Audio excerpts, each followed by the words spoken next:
In this video we will try to understand the process of perception and its underlying concepts, that is organizing information. So without further delay, let us begin. Organizing is the second part of the perception process, in which we sort and categorize information that we perceived. Once we have perceived new information, data or an object, that information is sent to the brain to make sense of it. This new information then sets off a series of reactions in our brain.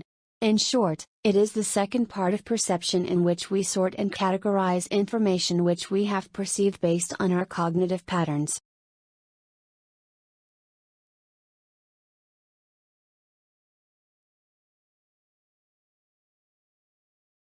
We set these information into patterns by using three ways. These are proximity, similarity, and difference.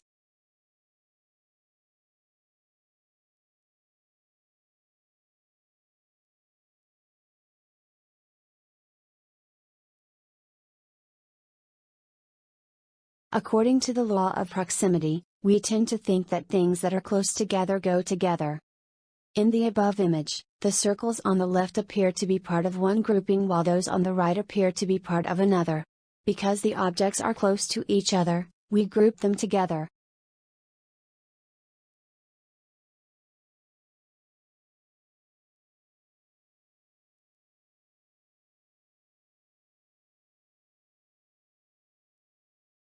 Here people are standing in line. You may assume that these two people are together because they are standing close to each other.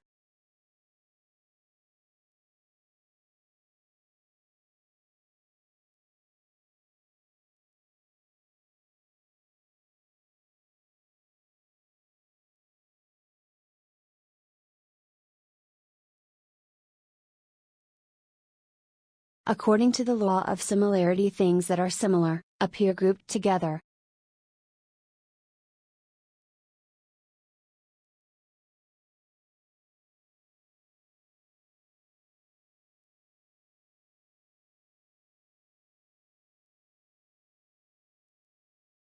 You may assume that these girls are sisters because they are wearing same clothes, although they may be friends.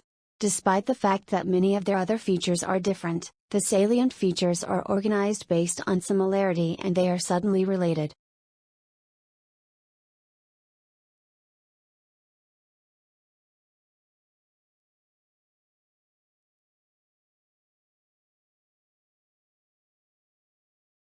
We also organize information that we take in based on difference. In this case, we assume that the item that looks or acts different from the rest doesn't belong with the group.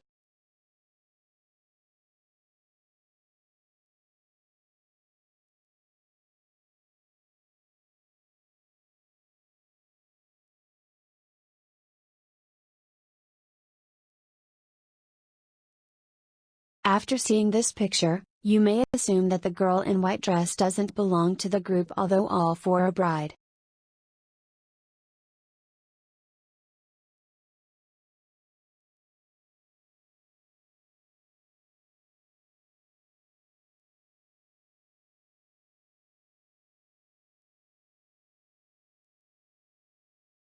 These patterns for organizing information are so that they are built into how we teach our children basic skills and how we function in our daily lives.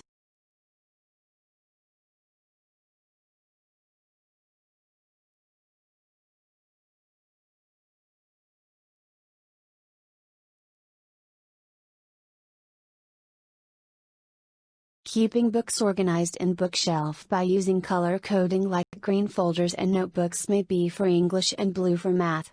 Use brightly colored pocket folders for items that need to be signed and returned.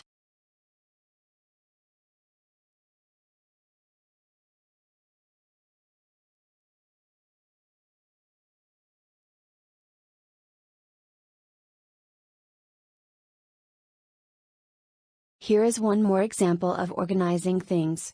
Establishing daily routines is one way our brain organizes a day.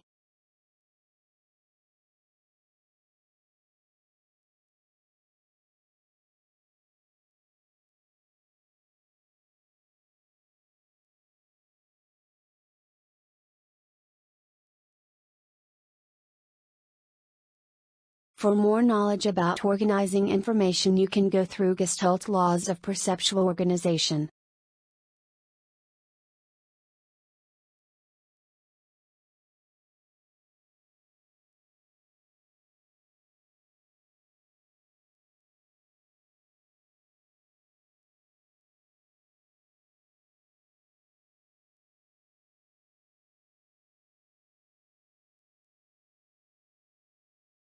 In next video we will learn about the third process of perception interpretation.